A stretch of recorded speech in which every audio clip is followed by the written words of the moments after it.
동화도 할 수 있고 문제를 갖췄는데 예수께서 오사 가운데 서서 가라사대 너희에게 평강이 있을지어다 하시고 동화에게 이르시되 내 손가락을 네 내밀어 내 손을 보고 내 손을 내밀어 내 옆구리에 넣어보라. 그리하고 믿음 없는 자가 되지 말고 믿음 있는 자가 되라. 이 하나님의 말씀입니다. 그러게 하신 것을 찬양했습니다.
감사합니다. 그동안 코로나 때문에 성가 연습도 많이 못 하셨을 텐데 지금 성가 이렇게 하시는 거 보니까 굉장히 은혜스럽고 숨어서 많이 연습을 하신 것 같습니다. 아, 잘 안 들리세요? 예, 오늘 제목이 이화위기하는 성도의 삶이란 제목인데요. 이화위기, 논어에 나오는 말이죠. 무슨 뜻이냐면은 화목이 가장 중요하다, 그런 뜻이 바로 이화위기입니다. 사람 살아가는 가운데 그 관계에 있어서 크게 세 가지 영역으로 나눌 수 있을 것입니다. 첫째, 가족, 그리고 직장, 그리고 친구 관계일 것입니다. 가족은 보통 우리가 얘기를 하죠. 천륜으로 맺어진 것으로 이 가족 안에서 삶의 모든 영역의 기초이자 울타리가 된다. 또한 가족을 통해서 삶의 에너지를 얻는 것이고 평안을 얻는 것이 바로 가정인 것입니다. 그래서 사람 보통 여행을 가거나 아니면은 몸이 불편할 때 그런 얘기를 많이 하시죠. 빨리 집에 가자. 빨리 가정에 가서 좀 쉬자. 하는 말을 자연스럽게 하는 것을 볼 수가 있습니다. 가정은요, 곧 마음의 평안을 주는 장소이기 때문입니다. 그리고 또한 직장이 있죠. 직장은 생계를 유지하고 자신의 자아를 실현하면서 행복한 삶을 영위하는 장소이자 재화를 얻을 수 있는 곳이 바로 직장이죠. 직장 생활을 다들 해보신 분은 아시겠지만은 직장 생활도 쉽지 않은 이유가 인간관계가 어렵기 때문에 인간관계가 참 쉽지 않아가지고 직장을 옮기는 사람들이 간혹가다 있습니다. 바로 이처럼 원만한 직장 생활이 되기 위해서는 바로 화목이 그 근간이 되어야 즐겁고 행복한 직장 생활이 될 수가 또 있을 것입니다. 그렇다면 친구 관계는 어떨까요? 친구 따라 강남 간다는 말이 있죠. 친구가 가니까 멀고 익숙하지 않은데도 그저 친구 따라서 간다. 원래 자신은 할 마음이 없는데 친구가 하니까 그 친구하고 친해서 덩달아 한다. 그 말이 바로 친구 따라 강남 간다는 얘기거든요. 친구는 가족과 직장과 중간지대일 것입니다. 나와 공감대가 형성되고 그리고 또한 감정과 이성이 공존하는 지대가 바로 친구라는 지대일 것입니다. 그러나 이처럼 가족이나 친구나 직장이든 간에 화목이 아니라 분열과 갈등이 존재한다면 그 자체가 사실 마음이 불편하죠. 차라리 그럴 바에는 지옥 같은 생활을 할 바에는 혼자 사는 것이 낫다고 전도서 7장 26절에는 말씀하고 있습니다. 제가 봉독하겠습니다. 내가 깨달은즉 마음이 올무와 금을 같고 손이 포승 같은 여인은 사망보다 독한 자라 하나님을 기뻐하는 자는 저를 피하리니와 죄인은 저에게 잡히리로다.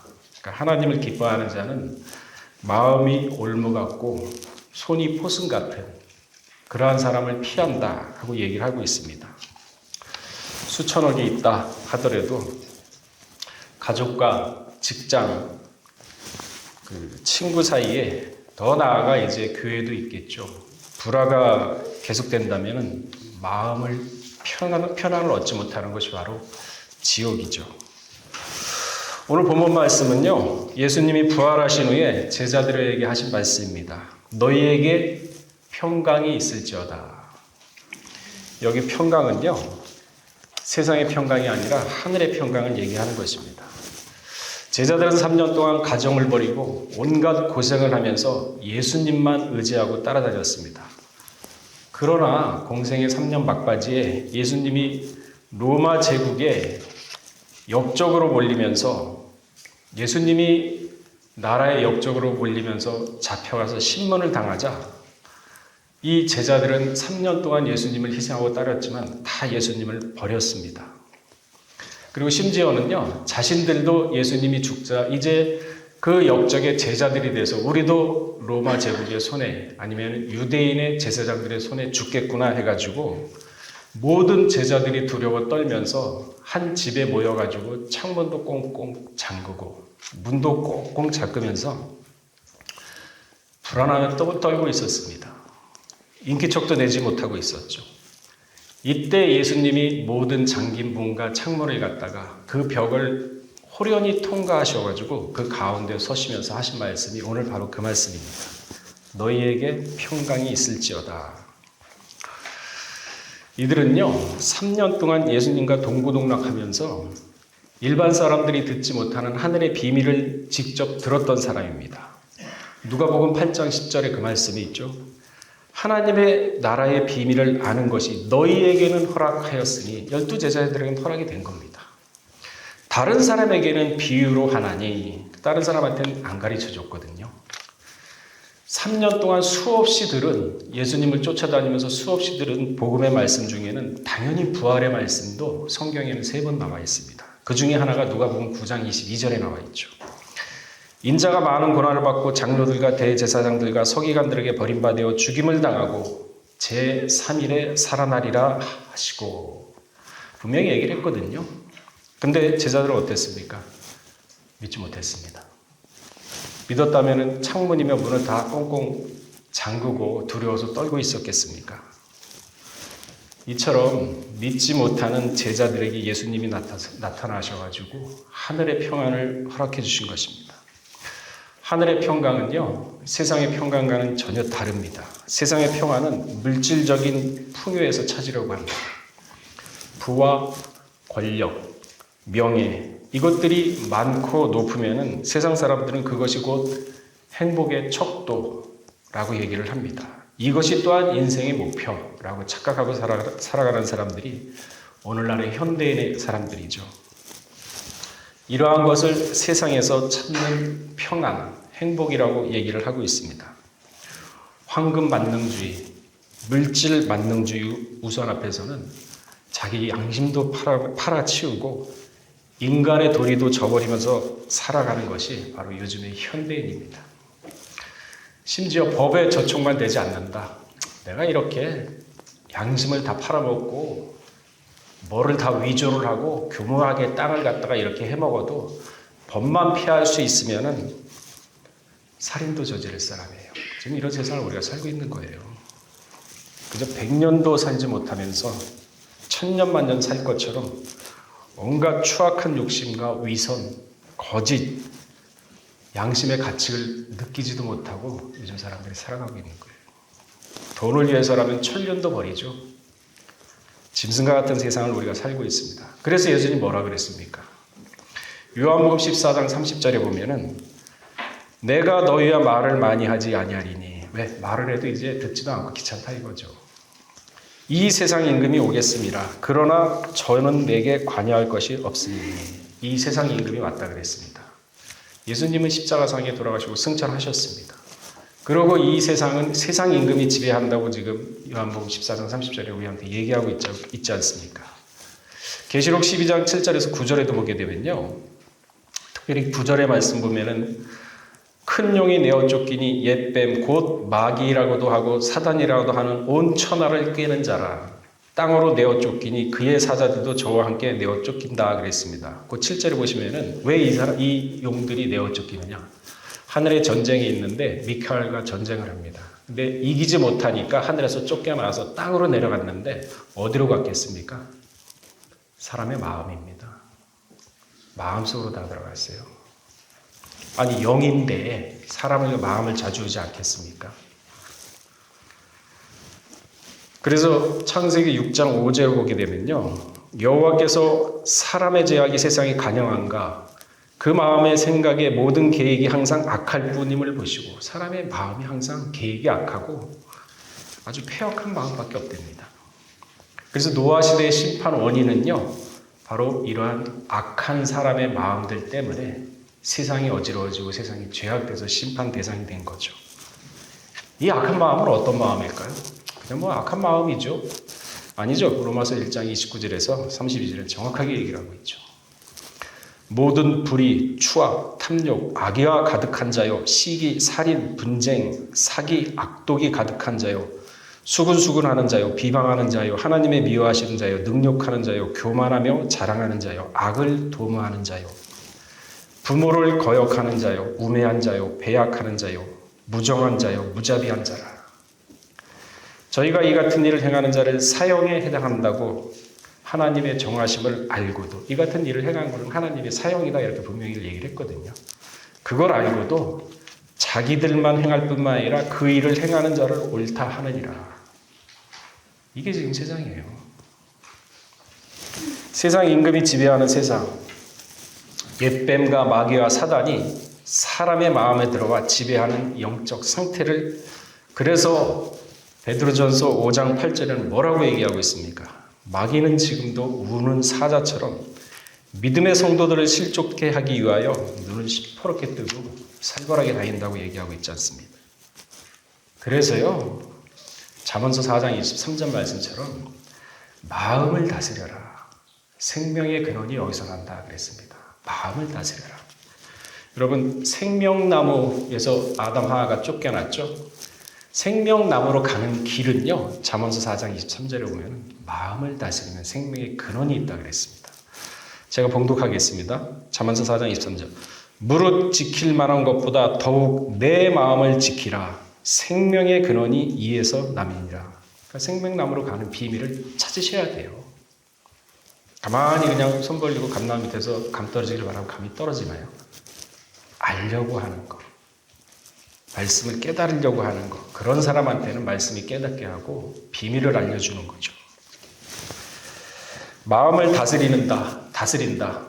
무엇을 얘기할까요? 디모데전서 6장 11절에서 12절에 그 말씀이 있죠.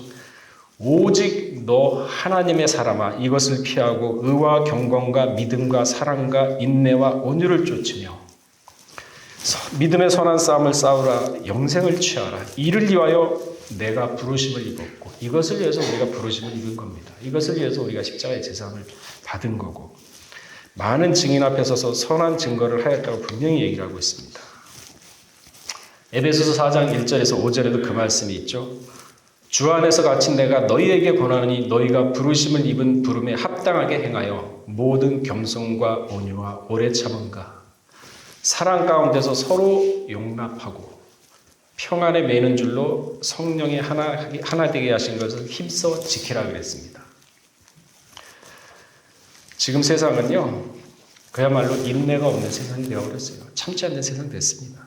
삶이나 인생에 대해서 그리고 내세에 대해서 진짜 심각하게 고민하고 갈등하면서 심사숙고해서 해답을 얻기보다는 그저 간단하게 이렇게 인터넷을 통해서 쉽게 답을 얻고 그 답에서 만족을 얻고 자신의 성찰이며 자신의 생각보다도 남의 그러한 답에 만족을 하면서 자신을 맞춰가면서 사는 세상.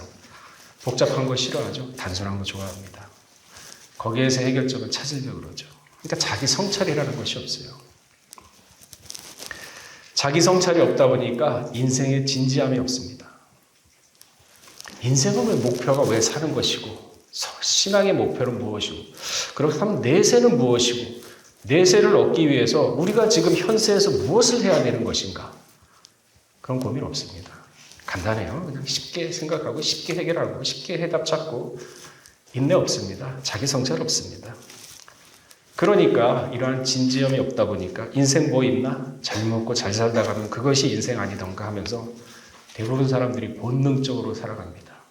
그래서 원시치 못하는 사람은 짐승과 같다 그러지 않습니까? 멀리 내다보지 못하는 사람은 짐승과 같다는 얘기거든요. 자기 성찰이 없으니까 세상이 이렇게 돌아가는 겁니다. 신독이라는 말이 있습니다. 신독. 삼가할 신자의 홀로 독이죠. 무슨 얘기냐? 사람이 조용한 방 안에 홀로 앉아 있을 때 자신이 했던 일을 묵묵히 돌아보게 되면은 자신의 양심이 드러납니다. 자신이 잘못을 발견했을 때 그것을 양심의 자책을 느껴서 내가 이래서는 안 되겠구나 하면서 그거를 고치려는 노력. 그것이 바로 사람의 됨됨이를 만들고 그것이 바로 신앙의 장성함을 이루는 단초가 되는 것입니다. 학개서 1장 5절에도 보면 그 말씀이 있죠.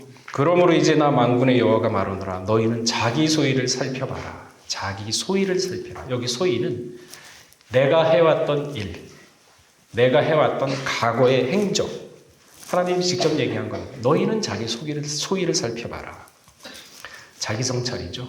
자기를 돌아보고 자기의 잘못된 부분, 자기의 단점 그런 것들을 객관적으로 봐서 끄집어내가지고 뭐가 잘못됐는지 뭐가 잘 됐는지 잘못된 거는 버리고 잘된 거는 저 키워가면서 우리 항상 그 얘기하지 않습니까? 선악을 분별하여 선을 취하고 악을 버리게 하시옵소서. 기도만 하고 행동이 없다 그러면 되겠습니까? 안 되죠. 이처럼 자기 성찰이 없는 자는요, 발전 없습니다. 돌이킬 기회도 갖지 못하는 것이 사실입니다. 차분히 혼자서 자기만의 시간을 갖고 자기를 돌아본다는 것은 그것은 무엇이냐? 자기에게 자기가 솔직해지는 시간인 것입니다. 그렇기 때문에 자기가 자기 자신을 자아를 객관적으로 발견할 수가 있습니다. 자기가 자기를 본다는 게 객관적으로 본다는 게 사실 쉽지는 않거든요. 굉장히 주관적입니다. 사람은 자기가 자기를 볼 때 굉장히 주관적으로 봐요. 근데 그런 얘기 많이 하죠. 장기나 바둑 들 때 당사자들은 잘 못 보는데 3자, 실력도 없는 3자가 봤을 때는 수가 보인답니다. 왜? 이의 당사자가 아니기 때문에. 자기는 져도 상관이 없고 이겨도 상관이 없기 때문에 마음의 중간에 있기 때문에 객관적으로 그걸 볼 수 있답니다. 자기 자신을 객관적으로 볼 수 있다는 거, 그것도 참 축복이에요. 객관적으로 봐서 나의 단점은 잘라버리고 자꾸 깎아버리고 장점은 자꾸 키워나가고 선하고 올바른 건 키워가면서 악한 거는 버리고, 이게 바로 자기 성찰, 신독의 자세에서 나오는 거죠. 자기 성찰이 없는 자, 야고보 4장 4절에 그 말씀이 있죠. 간음하는 여자여, 세상과 벗된 것이 하나님의 원수임을 알지 못하느냐. 그런 종 누구든지 세상과 벗되고자 하는 자는 하나님과 스스로 원수가 되게 하는 것이다. 세상과 벗되는 자라 그랬습니다. 우리가 알 것은요, 아까도 말씀드렸듯이 이 세상은 벌써 세상 임금이 지배하는 그러한 영적 세상이 되었습니다. 그래서 계시록 11장 1절에서 2절에 보면은 이미 성전을 청량하라 그랬어요. 성전 밖. 성전 밖은 완전 이방인을 얘기하는 게 아닙니다. 성소하고 외벽 성전의 중간지대입니다. 교인들입니다. 그 성전을 청량해가지고 이방인에게 줄 것은 이방인에게 주고 내가 거둘 내 백성은 거두겠다는 겁니다. 그래서 교회부터 심판한다는 얘기가 거기서 나오는 거죠. 이제는 신앙을 우리도 점검할 때입니다. 때가 가까워서 악한 세상의 임금이 지배하는 곳에 우리는 지금 살고 있습니다. 그러나 세상 사람들은 어떻습니까? 이미 측량이 됐어요. 2000년 전부터 이미 도끼가 나의 뿌리에 놓였다 그랬거든요. 그때부터는 영적 세계가 벌써 측량으로 들어간 겁니다. 그래서 세상 사람들은 어떻게 살고 있나요? 전도서 11장 9절에 보게 되면요. 청년여 내 어린 때를 즐거워하며 내 청년의 날을 마음에 기뻐하며 마음에 원하는 길과 내 눈이 보이는 대로 쫓아 행하라. 청년여 마음에 원하는 대로 마음에 기뻐하는 대로 다 해라. 그러나 나중에 하나님이 이 모든 일을 인하여 너를 심판하실 줄 알라 그랬습니다. 맞습니다. 이 세상은 반드시 심판 아래 놓여 있습니다. 말씀을 정리하겠습니다. 오늘 본문에서 보듯이 자신이 3년 동안 쫓아다니던 선생님, 이 예수님이 로마의 역적으로 죽게 되자 제자들도 자신들이 역적으로 죽을 위기에 처하자 온 문과 창을 꽁꽁 닫으면서 두려움에 떨 때 너희에게 평강이 있을지어다 하면서 하늘의 평강을 허락해 주셨습니다. 시편 29편 11절에 보면은 여호와께서 자기 백성에게 힘을 주시며 여호와께서 자기 백성에게 평강의 복을 주시리로다. 자기 백성에게 준다 그랬지 남에게 준다 그러지 않았습니다. 이후 평강을 받은 제자들의 모습은 180도로 바뀌었습니다. 그들은 생명의 위협도 아랑곳하지 않고 세상 끝까지 복음을 전파하는 사명자의 모습을 보여주고 있습니다. 그러는 가운데 베드로는 십자가에 거꾸로 매달려가지고 순교를 당하고 사도 바울은 목이 잘리면서 순교를 당했지만 그들의 마음 가운데는 하늘의 평강이 떠나지 않았습니다. 오히려 평온한 얼굴로 부활하신 예수님을 바라보며 쳐다보면서 봐라 우편 하나님의 우편 보좌에 예수님이 있지 않느냐 하면서 스데반은 순교하면서 증거까지 하고 있습니다. 그 말씀이 사도행전 7장 54절에서 60절에 그 말씀이 있죠. 우리 성도는요 마지막 때로 살고 있는 이때에 세상이 주는 평안이 아니라 하늘이 주는 평안을 먼저 얻어야 합니다. 그래야 세상에서 진정한 평화를 맛보며 하늘 차원의 생활을 할 수가 있는 것입니다. 오늘 제목이 이와 위 기죠. 평안이 가장 중요하다. 그래서 요한복음 14장 27절에도 보면은 평안을 너희에게 끼치노니 곧 나의 평안을 너희에게 주노라. 내가 너희에게 주는 것은 세상에 주는 것 같지 아니하리라. 너희는 마음에 근심도 말고 두려워하지도 말라 그랬습니다. 평강. 근데 이 평강이요, 단순히 마음에 근심과 두려움을 없는 것뿐만 아니라 이 평강이 없으면요, 나중에 주를 못 봅니다. 재림을 못 봐요. 히브리 12장 14절에 그 말씀이 명확하게 나와 있습니다. 이 말씀을 읽고 말씀을 마치도록 하겠습니다. 히브리 12장 14절 우리 다 찾아보고 읽도록 하겠습니다.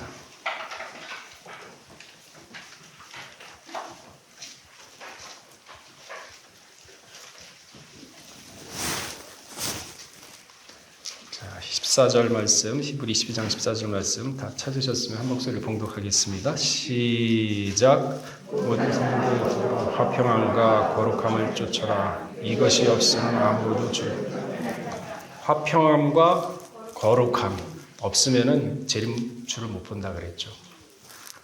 거룩함은 말씀과 기도로, 화평은요, 하늘나라의 평안을 받았을 때 그때 받을 수 있는 거죠. 그러니까 우리가 신앙생활할 때 목표를 정확하게 정해놓고 그 목표가 흔들리지 않게 그 목표를 푯대 삼아서 인생을 그쪽 방향으로 살아간다 그러면은 말씀대로 사는데 하나님이 도움을 안 주시겠습니까? 말씀대로 살려고 노력하는데 하늘의 평강을 허락해 주시지 않겠습니까?